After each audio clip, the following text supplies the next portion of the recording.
Mapagpalang araw po, kaibigan.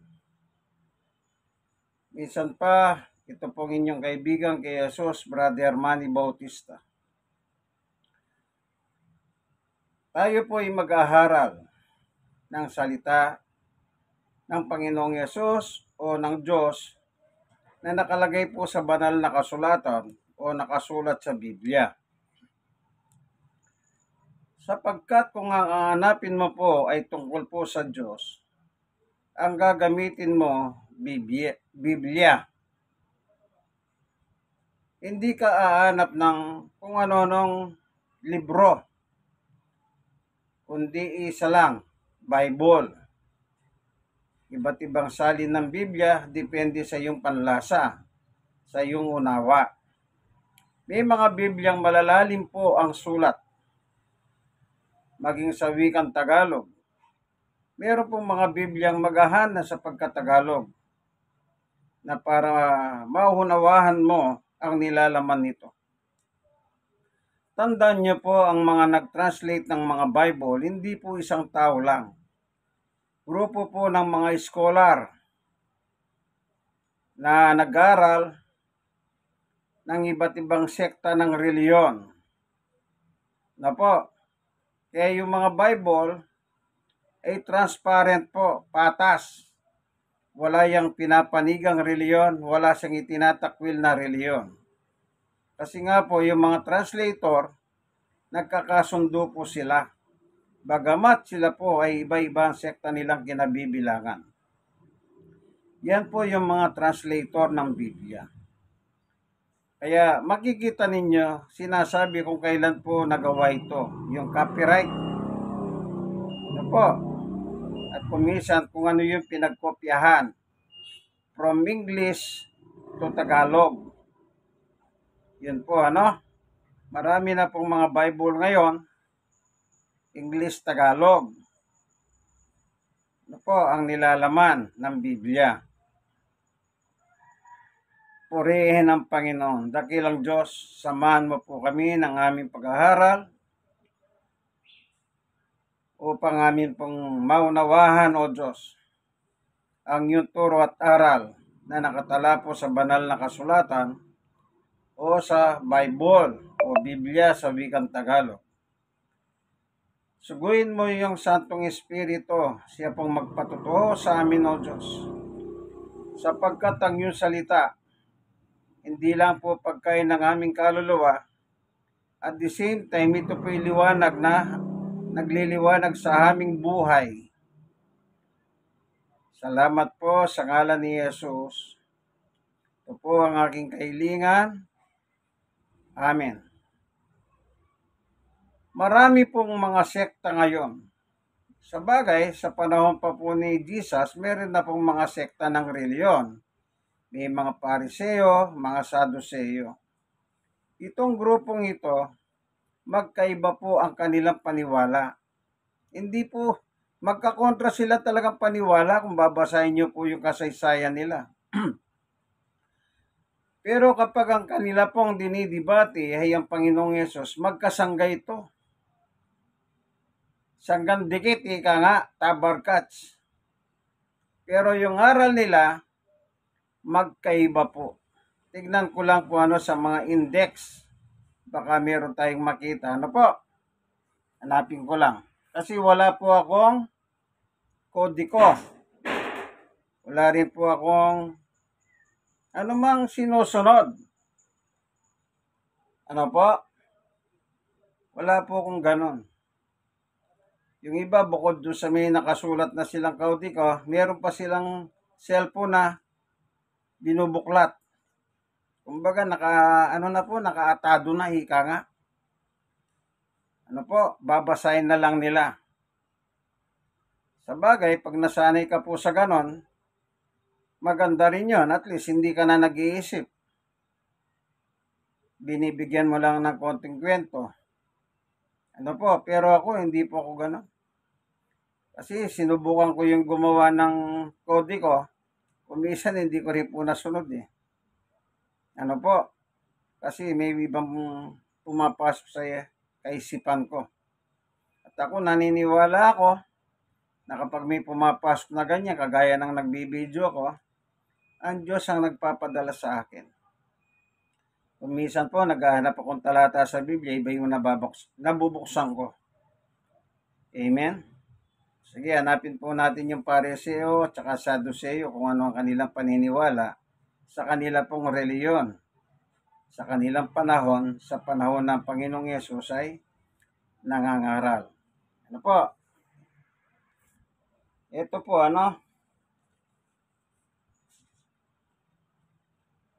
babasahin ko.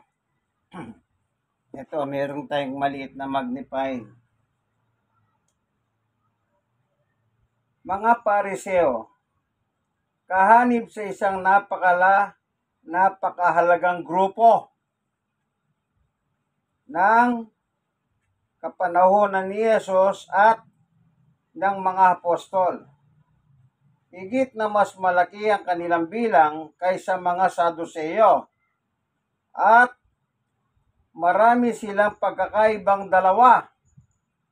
Ang mga Pariseo ay napakatapat sumunod sa mga interpretasyon ng lumang tipan at mga tradisyon. Ayan po, ano? Ano po sabi rito? Tapat. Ay, sige, harap po ako.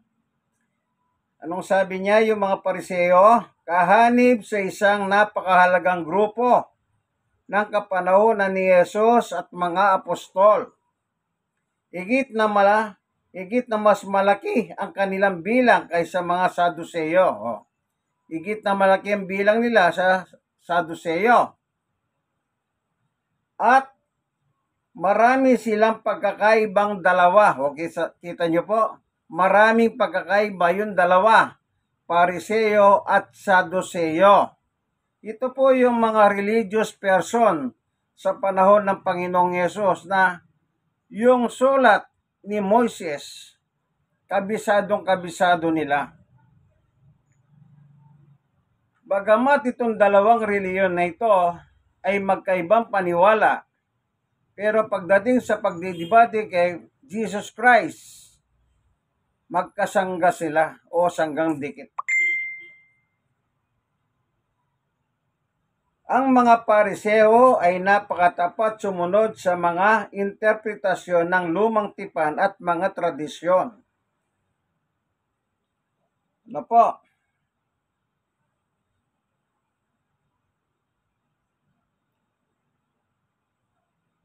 Meron naman pong mababasa rito, tagapagturo ng kautusan, mga guro at tagapagpaliwanag ng mga aralin sa lumang tipan, lalo na ng unang 5 aklat.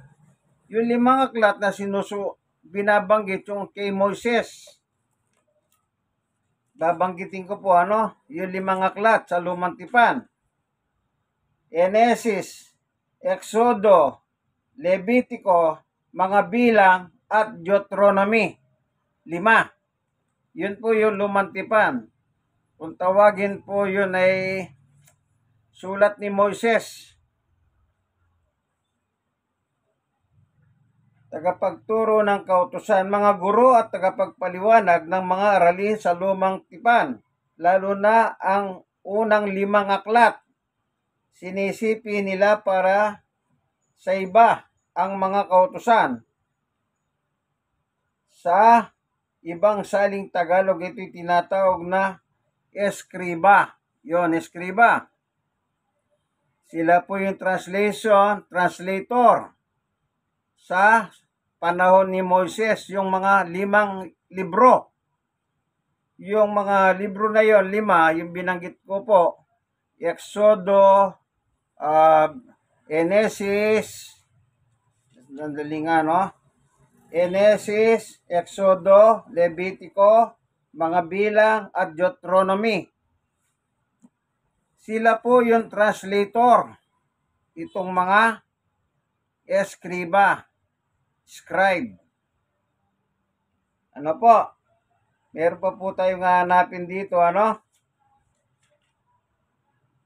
Sana makita po natin,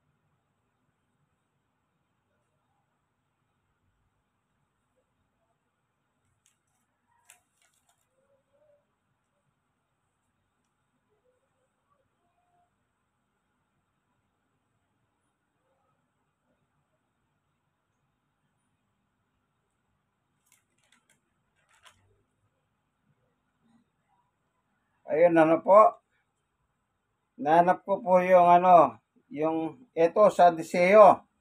Ito, nakita ko po.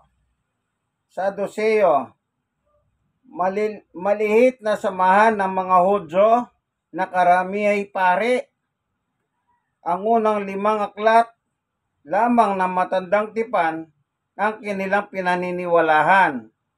Hindi rin sila naniniwala na sa muling pagkabuhay, mga espiritu at mga hangel. O kita nyo? Hindi sila naniniwala. Yung hindi nila pinaniniwalahan po ng Pariseo. Kaya marami silang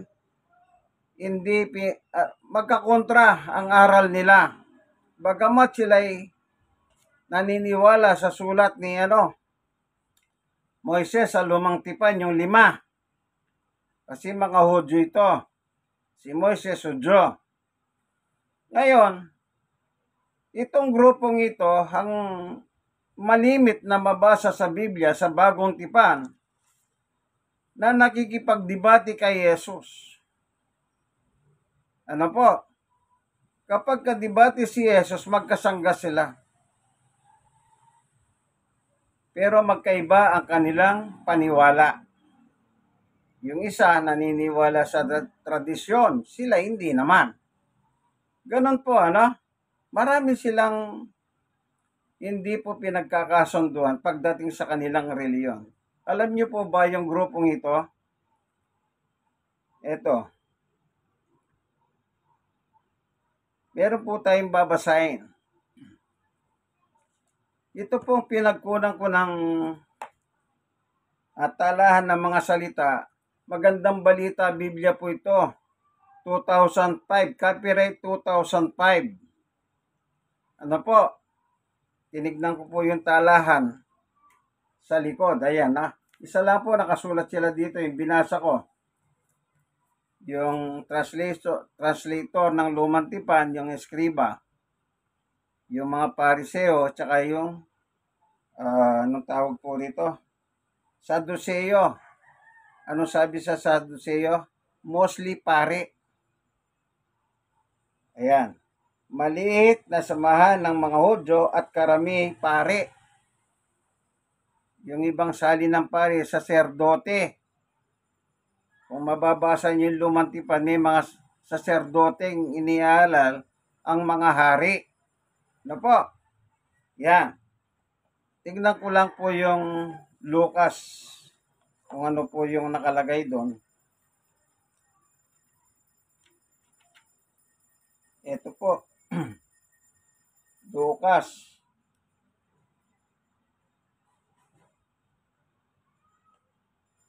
Samantalang Lucas 12:1. Samantala, ang title po nito, babala laban sa pagkukunwari. Samantala, dumaragsa ang libu-libong tao at sa sobrang dami, nagkakatapakan na sila.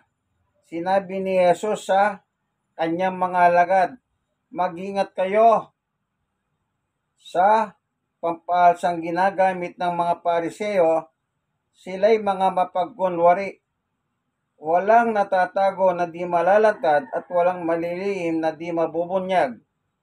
Ang sinabi ninyo sa dilim ay maririnig sa liwanag, at ang ibinulong ninyo sa loob ng silid ay ipagsigawan sa lansangan. Anong sabi niya?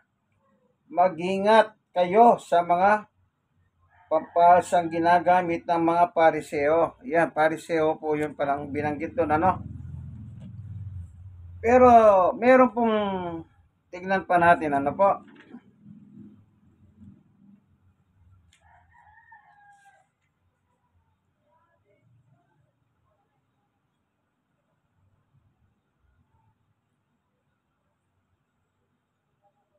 Dito po naman po sa Lucas ay Mateo 23:1.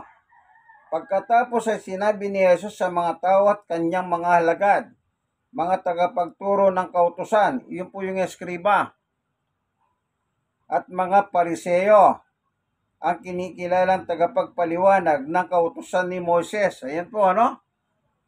Tagapagpaliwanag. Interpreter.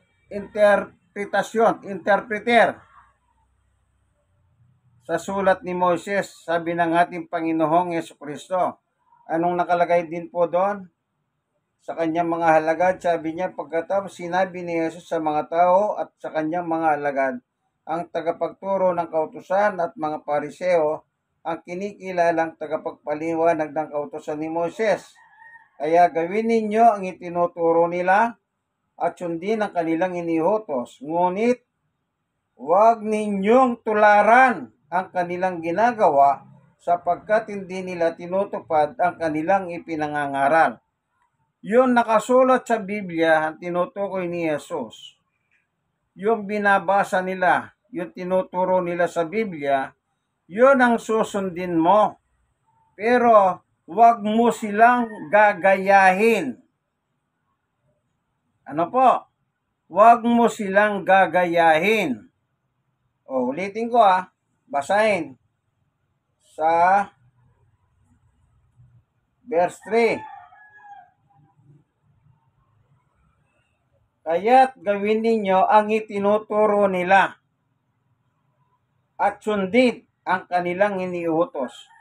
Yung nakasulat sa Biblia, kasi taga-translate po sila ng Biblia, ay kasulatan sa panahon ni Moises.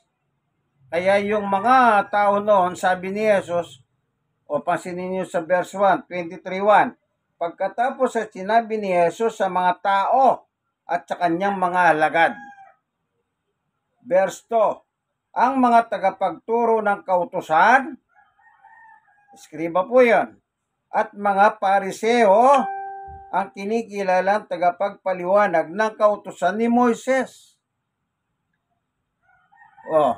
Mga tao at alagad ni Jesus, pinagsabihan sila. Yung nakalagay, nakasulat, na ini-interpret po nila, binabasa nila, kasi ugali po nila yan, binabasa sa mga simbahan nila noon. Anong gagawin mo? Sundin mo yung nakasulat. Pero, huwag mo silang gagayahin. Huwag silang gagayahin. Ngunit, huwag ninyong tularan ang kanilang ginagawa sapagkat hindi nila tinutupad ang kanilang pinangangaral. Pag nabasa po, halimbawa, ang nabasa nila pula, kailangan kayo mga nakikinig pula. Pero sila, hindi sila sa pula, sa itim. Yun, parang gano'n lumalakad sila sa itim. Para lang makita nyo po yung paliwanag. Ano po?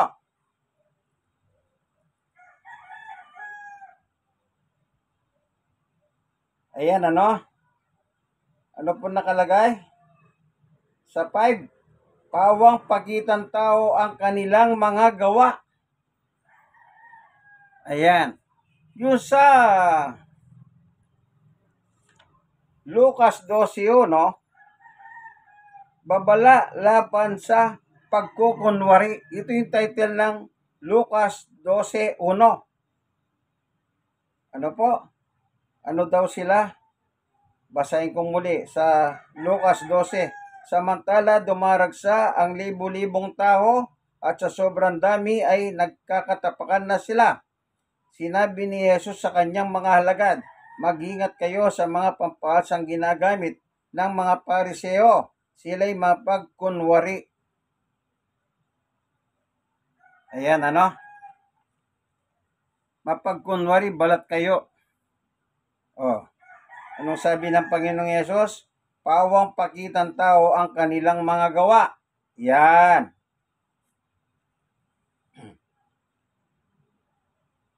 Ito na. Sa 13:14 ng 23 ng Mateo. Kahabag-habag kayo mga tagapagturo ng kautusan at mga pariseo at mga mapagkunwari. Yan. Ano po? inaadlangan ninyo ang mga tao upang hindi sila makapasok sa kaharian ng langit. Ayaw na ninyong pumasok, inaadlangan pa ninyo ang nais pumasok. Yung binabasa nila, pag sinunod mo yon, guarantee may pagpasok sa langit. Pero sila, yung tagapagturo, itong mga Hudyo, tabarkats, ibang kanilang ginagawa. Taliwas doon sa nakalagay sa Biblia. Kaya sabi ni Jesus, hindi na kayo papasok sa langit. Talagang diretsa. Hindi sila papasok sa langit. Pati yung mga tao, inaadlangan ninyo sila. Oh. Sino yung umahadlang sa pagpasok sa langit? Yung mga leader ng reliyon. Ito mga leader po ito, religious person ito. Yan ang sinabi ni Jesus. Di nga kayo papasok sa langit. Inaadlangan nyo pa sila. Kasi po, mapagkunwari sila. Ano po? Yan po ang tatandahan ninyo. Ano po?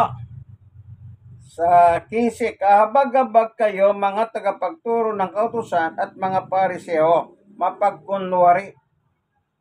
Ayan. Nilalakbay ninyo ang karagatan at ginagalugad ang buong daigdig, makahikayat lamang kayo kahit isang entil, kasi Hudyo po sila, sa pananampalatayang Hudyo. Ngunit kung ito'y mahikayat, ginagawa ninyo siyang masaol pa sa kaysa inyo. Kaya't lalong may kadahilanan para siya'y parusahan sa impyerno. Iyon po. Nangangaral din sila, naglalakbay din sila. Makahikayat sila ng mga hentil. Yung hentil po, dalawang klaseng tao lang sa mundo. Hudyo o entil. Kapag labas sa Hudyo, entil ang tawag doon. O, sabi ni Jesus, ginagalugad ninyo ang buong mundo. Makahikayat lang kayo kahit isang entil. Yung may hikayat nila, anong sabi? Ulitin nga natin. Sa verse 15, ang babasahin ko po, 23:15 ng Mateo. Kahabag-habag kayo mga tagapagturo ng kautusan at mga pariseo. Mga papagkunwari, nilalakbay ninyo ang karagatan at ginagalugad ang buong daigdig, makahikayat lamang kayo kahit isang entil. Sa pananampalatayang Hudyo. O, kita nyo po, ginagamit pa nila yung pananampalataya nila. Ngunit, kung ito'y mahikayat, ginagawa ninyong siyang masaol pa kaysa inyo. Sabi ng Panginoong Hesus, ito face to face po ito. Kaya't lalong may dahilan para siya'y parusahan sa impyerno. Kita nyo po, yung nako-convert po nila, mga hentil, ay impyerno po sila. Bakit ganon? Mga translator po sila ng Biblia sa panahon ni Moises. Pero pinagsabihan sila ni Jesus. Pa-impyerno yung kanilang na-convert. At sigurado sila rin pa-impyerno sila. Kasi sabi ni Jesus, hindi kayo papasok sa langit. Eh, saan sila pupunta? Natural, impyerno rin. Kasi dalawang lang po ang pupuntahan ng tao pagkatapos na siya mabuhay sa mundong ito. Impyerno o langit. So dito pinakikita ng mga religious group na itong mga eskriba, yung tagapagpaliwanag ng sulat sa panahon ni Moises at mga pariseo, Napakarami nila, malalaking bilang. Kasi yung Saduseo, malihit na bilang lang mga pari, karamihan. Ano daw yung eskriba? At saka yung Pariseo, papunta silang impyerno. Pati yung kanilang na-convert. Anong dala-dala nila? Pananampalatayang udyo. Nakita nyo po? Kaya lagi ko sinasabi, kapag ang reliyon ay mabuti ang itinuturo, mabuti yan. Pero kapag ang reliyon ang itinuturo, lihis sa haral ng Panginoong Yesus, masama yan. Tignan po natin sa Bible. Pupunta po tayo ngayon sa ating panahon. Sa ating panahon, kasi sa panahon ni Yesus, yun lang yung mga kababayan niyang Udyo, Pariseo, Eskriba, at Saduseo. Ano po? Kapag kalaban nila si Yesus, o katunggali, kadibate, magbabarkada yan. Pero magkaiba po ang kanilang paniwala. Sa ating panahon, maraming reliyon ngayon. Nagkakadibatihan. Pinanonood ko po sa YouTube yan. Debate rito, debate doon. Iba't ibang klaseng sekta ng reliyon. Bakit ganon? Kung tatanungin mo sila, naniniwala ka ba kay Jesus? Karamihan po, oo ang sagot. Halos 99% lahat ng reliyon. Kung naniniwala sila kay Jesus, ang sagot oo. Pero ang tanong, yung bang aral ni Jesus ay aral nila? Yan. Diyan na po kayo nagkakalintikan. Kaya nagkakaroon ng debate. Yung iba po, maginoon debate. Pero yung iba, walang yan debate. Bakit ko nasabing walang yan? Alam niyo po, meron pong nagdebate somewhere in Laguna, dalawang sekta. Yung isa, naniniwala si Jesus ay tagapagligtas at Diyos.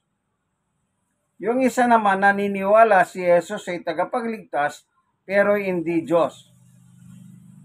Alam niyo po ba yung ginawa nung mayor pa po ang moderator. Meron takdang oras. Hindi po dumating yung pastor ng kabilang panig na ang kanyang paniwala, si Jesus ay tagapagligtas at Diyos.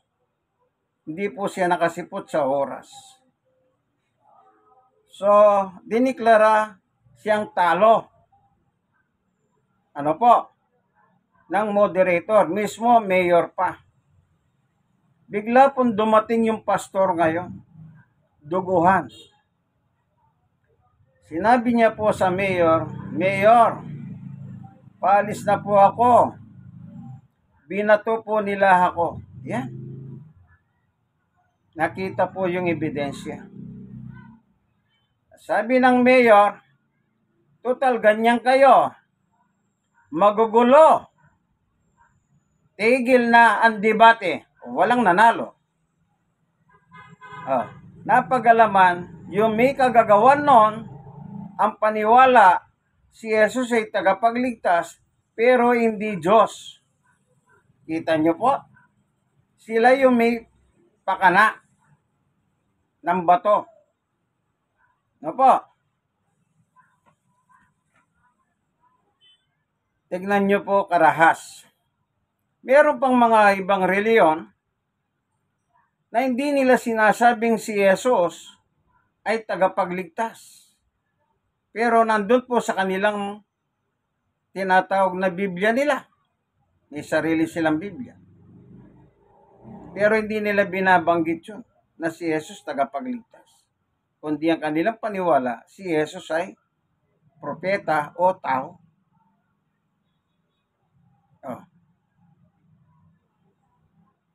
Pero, naghahasik sila ng kaguluhan. Terror.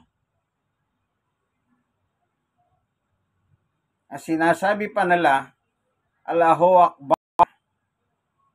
In fairness, di ko po kayo nilalahat, mga nagsasabing Allahu Akbar. Pero sa akin nakikita po sa YouTube, kahuri nyo po sila. Pero yung kaibigan ko pong Muslim, sige po, nasabi ko na, si Yamin Tao, sabi niya, hindi totoong Muslim yan. Nagmo-Muslim-Musliman lang. Yan. Okay, dahil kaibigan ko po yun. Kasi ang sabi niya, ang mga Muslim ay lovable people. Okay? Kung nabanggit ko nga po yun. Kasi nga, sa Mindanao, yun po ang sinisigaw nila, Allahu Akbar, pero nag-ahasiks po sila ng terror. Pumapatay sila. At ganun din po ang nangyayari doon sa yung Hamas. Sumisigaw lang Allahu Akbar, pero nagdadala silang mga babae. Tineterror po nila. Ano po? In fairness, hindi ko po sinasabing lahat kahit ganun kayo. Kasi meron po akong kaibigan dyan, Pumapaksa lang po tayo sa iba't ibang sekta ng reliyon. Kailangan pala yung aral nasa Biblia. Sabi ni Jesus sa mga Hudyo, binalahan niya yung tao at ang mga alagad. Yung sinasabi nila, itinuturo nila, sundin nyo. Pero wag nyo silang gagayahin. Parang ganito sa panahon natin. Kapag mayroong pastor o ministro nagsabi sa iyo na si Jesus ay tagapagligtas, pero sinabi niyang si Jesus ay hindi Diyos, wag mo siyang susundin. Kasi yun ang kanyang paniwala. Kapag dinoktrina kanya na ganun ang doktrina, wag mo siyang susundin. Yun ang sabi ni Jesus Wag mo silang gagayahin. Kung yun ang kanyang paniwala, pabayan mo siya. Pero wag mong gagawing pananampalataya yon. Wag mong sasabihin sa kapwa-tao mo na si Jesus ay tagapagligtas at tao lamang at hindi Diyos. Kasi pag ganun ang dinikdeklara mo sa iyong kapwa-tao, tinutularan mo na sila. Kaya sabi ni Jesus, pag tinularan mo sila, doon sa mga binasa natin, ginagawa nyo pa silang masahol na dapat silang parusahan sa impyerno. Hindi na kayo papasok, inaarangan nyo pa silang para makapasok sa langit. Yun po ang gusto kong linawin sa inyo. Sino pong nagsabi? Ang Panginoong Jesucristo. Meron pa po akong babasahin para proven, pagtibayin yung aking binanggit. Ano po? Dito po sa Biblia, ang ginagamit ko po, Magandang Balita Biblia, copyright 2005. Ano po?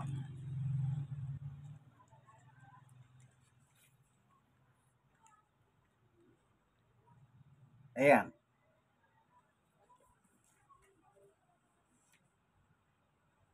Copyright 2005. Magandang Balita Biblia 2005.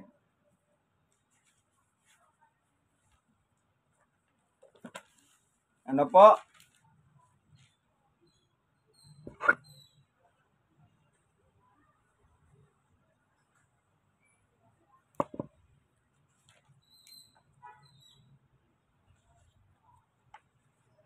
Babasahin ko na po yung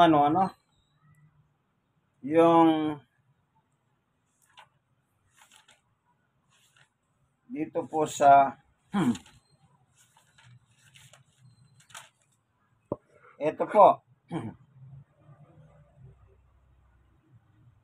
sa ikalawang 1:7, sapagkat nagkalat sa sanlibutan ang mga mandaraya Ayaw nilang kilalanin na si Yesu Kristo, Kristo'y naging tao.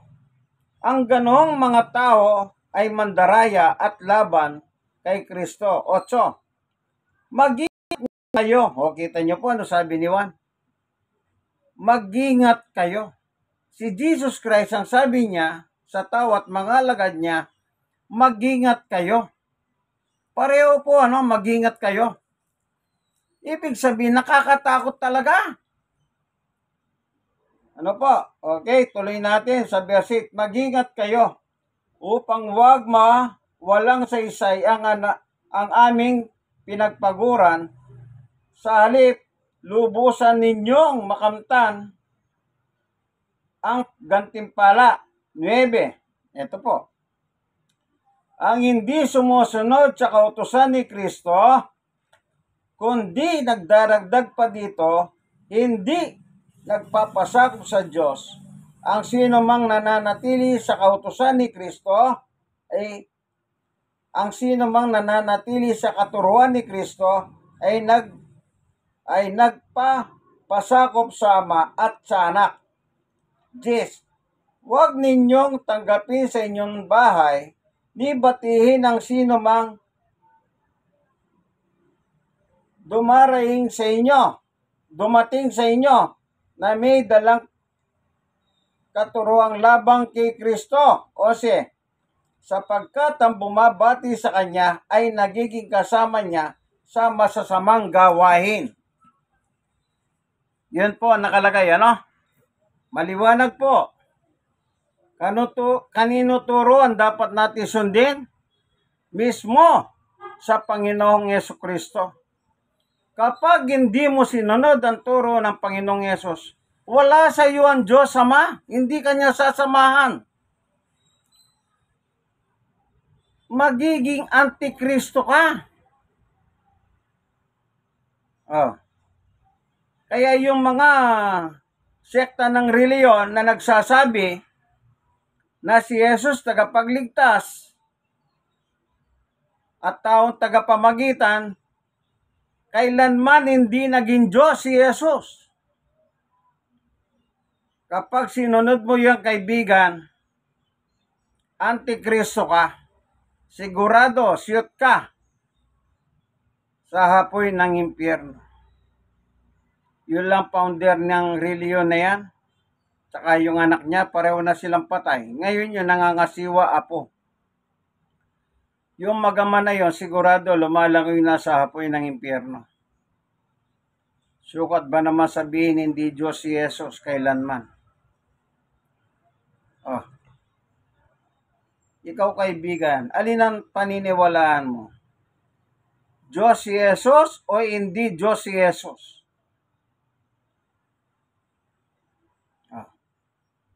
Tandaan nyo po yan.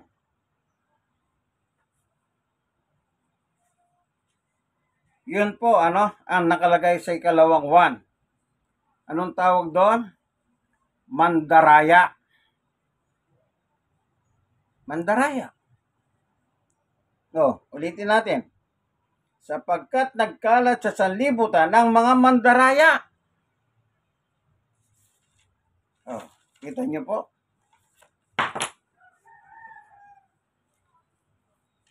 Yun po yung mapagkunwari.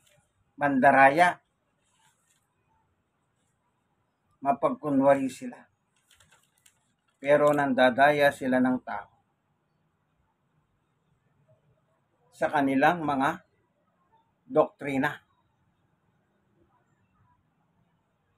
Sa pahayag 21:8, subalit malagim ang kasasapitan ng mga duwag, ng mga taksil, ng mga kasuklam-suklam na kahalayan, ng mga mamamatay tao, ng mga nakikiapid, ng mga mangkukulam, at ng sumasamba sa Diyos-Diyosan, at lahat ng mga sinungaling ang magiging bahagi nila sa lawa ng nagliliyab na asupre. Ito ang pangalawang kamatayan. Binanggit sinungaling, liar. Yung mapagkunwari, yung mandaraya. Nagbabasa ng Biblia, binabago niya ang kahulugan ng kanyang binabasa. Anong tawag diyan? Liar. Nagsisinungaling ka. Kaya sabi ni Jesus, yung tinuro nila, yung binasa sa Bible, na hindi ni-interpreta, walang interpretasyon yon, binasa, yun ang paniwalahan mo. Pero yung nagturo sa iyo, kung sino man yan, pari man yan, ministro man yan, pastor man yan, kung ano ang tawag dyan, o diakono man yan, huwag mo silang tutularan. Kaya yan ang sinasabi kong madalas sa aking pagbabahagi ng salita sa tao.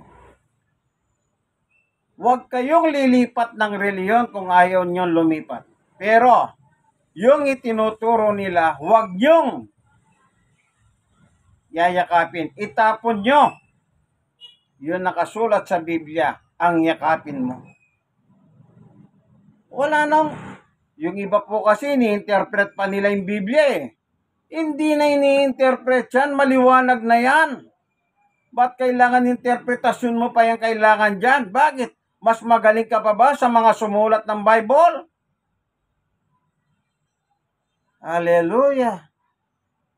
Alam niyo po, napakaraming nagmamarunong sa Biblia, nagbabasa, nakikita sa harap ng kamera.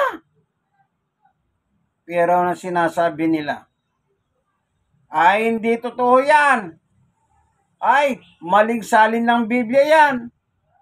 Aba, corrupted Bible yan.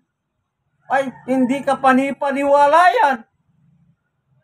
Nakasulat na nga eh. Ang dami pa nilang reklamo. Yung mga ganyang reliyon, huwag nyo silang tutularan, sabi ng ating Panginoong Yesukristo. Huwag nyo po silang tularan. O sinasabi nila sa iba, sa kanilang pambobola na si Kristo ay hindi tunay na Diyos, huwag mo rin paniwalahan yon. Itapon mo yon, masama yon. Meron pong talata sa Biblia na si Jesus tinatawag na tunay na Diyos. Yan po ang madalas nilang pang-uli. Siyempre, pag wala kang alam sa Biblia, mauuli ka. Pero pag may alam ka, babasahin mo naman, ang sasagot ay maling salin yan. O, kita nyo? Wala pong katapusan ng kanilang pagrarason, pagdadailan, para lang makakonvert sila papuntang impyerno. Sabihin ko sa iyo, pag ininterpret mo ang Biblia, may impyerno ka. Maliwanag ng Biblia, i-interpret mo pa? Hallelujah! Basta sinabi ni Jesus, Amen! O, basahin natin kung tunay na Diyos si Jesus. O, ito po, sa unang 1:5:20, at nalalaman nating naparito na ang anak ng Diyos at binigyan niya tayo ng pangunawa upang makilala natin ang tunay na Diyos at tayo nasa tunay na Diyos sa kanyang anak na si Jesucristo.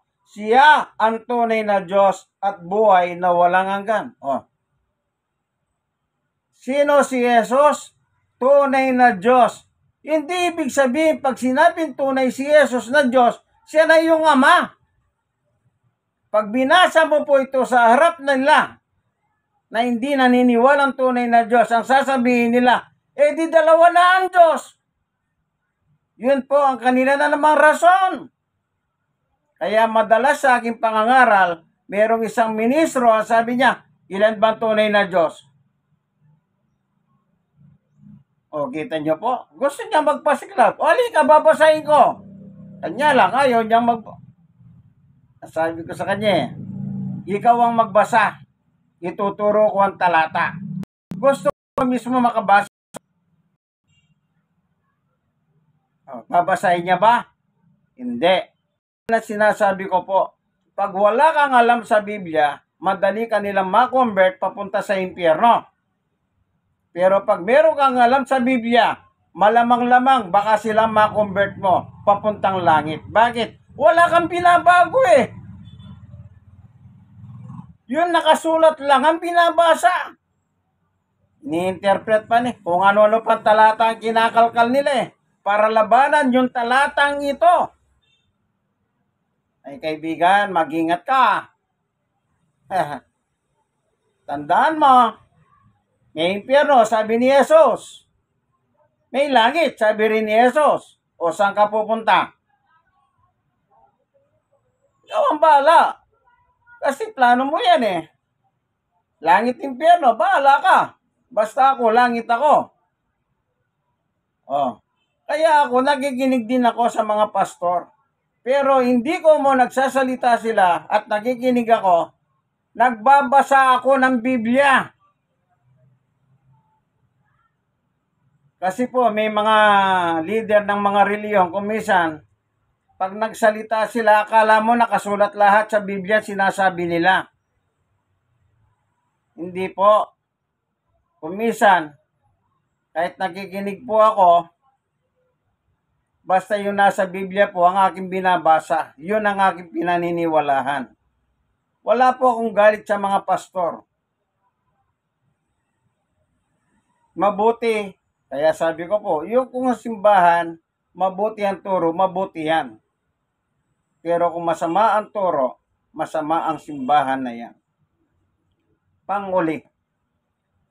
Kapag nakakonvert ka, ito pa sabi ni Jesus, na ang dala mong aral ay hindi aral ng Biblia.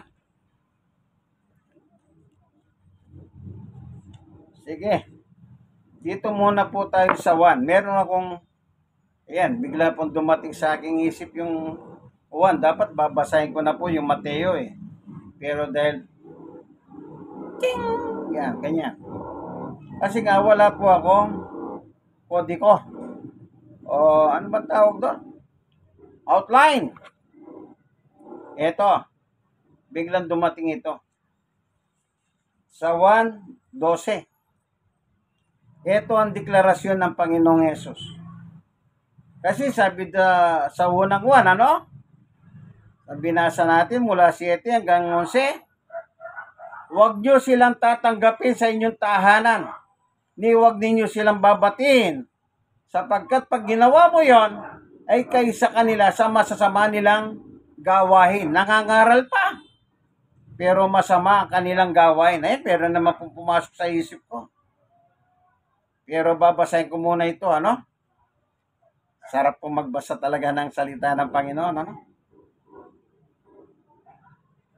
1:12-49. Sapagkat hindi ako nagsasalita ng mula sa sarili ko lamang, ang Ama na nagsugo sa akin ang siyang nagutos kung ano ang aking sasabihin at ipapahayag. 50. At alam kong ang kanyang utos ay nagbibigay ng buhay na walang hanggan, kaya't ang pinasasabi ng Ama ang siya kong ipinapahayag. Yan. Deklarasyon ng Panginoong Hesus ito. Ano ang salita niya? Galing sa Ama. Pag pinaniwalaan mo si Hesus, may buhay na walang hanggan ka sa langit. Amen? In Christ alone. Maliwanag, ano? Walang hokos-pikos na pandaraya ng Comelec. Pikos-pikos. Pigling, pigling. Yan. Ay, bilyon, milyon. Pigling. Bulsa. Controversial po yung eleksyon na yan. Okay, iwanan natin yung mga demonyong yan. Maliwanag po. Kanino aral ang dala ng Panginoong Hesus? Galing sa kanyang Ama. Oh, kung galing sa kanyang Ama, di natural, Diyos din si Jesus. Ama, Diyos. Amang Diyos, nasa langit ka, sambahin ang ngalan mo. Oh, pagkatapos sasabihin, hindi naman daw Diyos si Jesus, kailang kalokohan. Palibasa, papunta kayo ng impyerno. Yung pamilya ninyo, anak niyang pumalit sa kanya, lumawi na sa impyerno. Sige, antayin nyo, sumama kayo ron.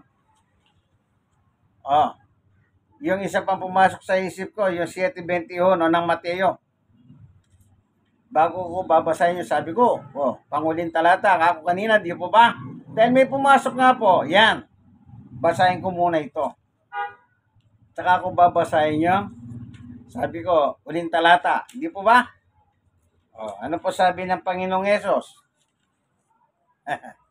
Kasi sabi niya, huwag niyong papasukin sa inyong bahay. Nangangaral sila, kumakatok pa. Bible study po. Naghahalok pa ng Bible study.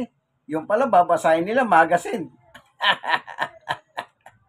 Mga alagad ni Satanas po yan. Ingat kayo. Maraming ganyan.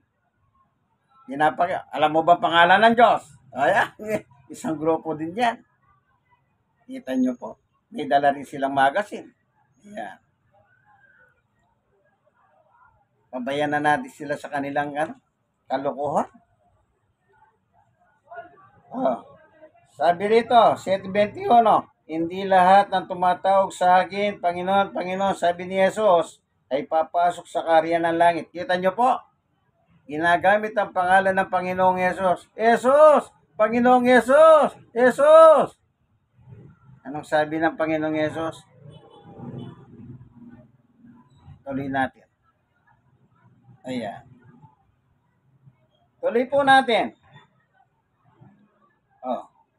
7:21, hindi lahat ng tumatawag sa akin, Panginoon, Panginoon, ay papasok sa kaharian ng langit, kundi ang mga tao lamang na sumusunod sa kalooban ng aking Ama na nasa langit. Yung susunod sa kalooban ng Ama sa langit, sabi niya, Ama ko, yun yung Ama ko, sabi niya, papasok sa langit. Yung dalang salita ni Jesus, kanino galing? Sa kanyang Ama. Pag sinunod mo si Jesus, sinunod mo ang Diyos, papasok ka sa langit. Maliwanag ba? Kaibigan, tuloy natin. 22. At sa araw ng paghuhukom o judgment day, mabigat na po ito, judgment na. Sa araw ng paghuhukom, marami ang magsasabi sa akin, Panginoon, hindi po ba kami nagpahayag ng mensahe mula sa Diyos? Nangaral pa. Wala silang pinagkaiba sa Pariseo at saka eskriba. Nangaral. Sabi ni Jesus, ginagaliwgan ninyo ang buong mundo. Makahikayat lamang kayo kahit isang yentil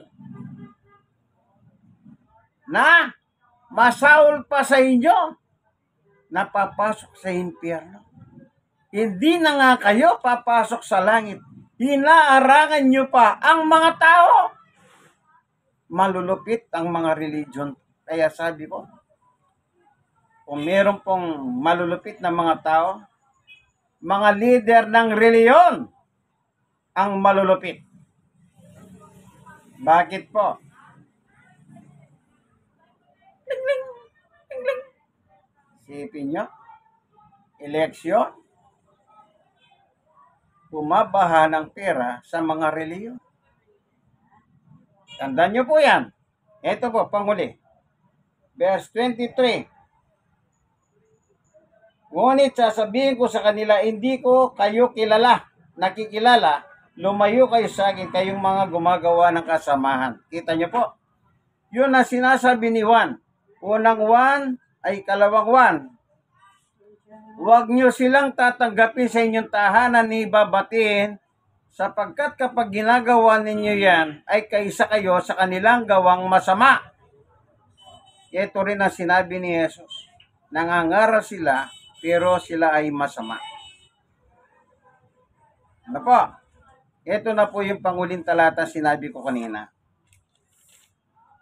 Ayan. At magtatapos na po tayo. Ito po.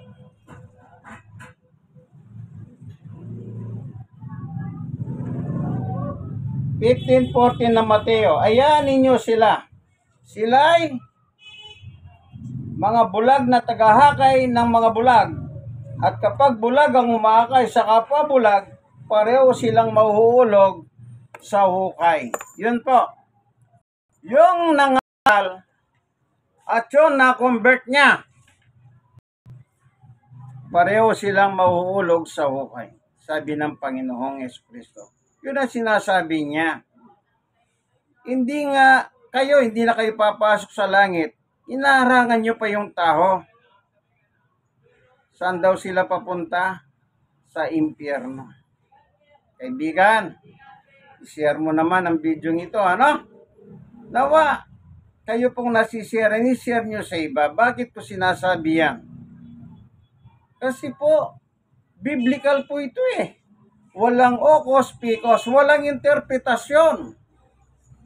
Kung ano po yung nakasulat, yun lang po ang binabasa ko. Isang Bibliang ginamit ko. Magandang Balita Biblia, copyright 2005. Opo, o 2005. Ito po ang inyong kaibigan kay Jesus, Brother Manny Bautista. Nasa programa po kayong ang tunay na pagbubunyag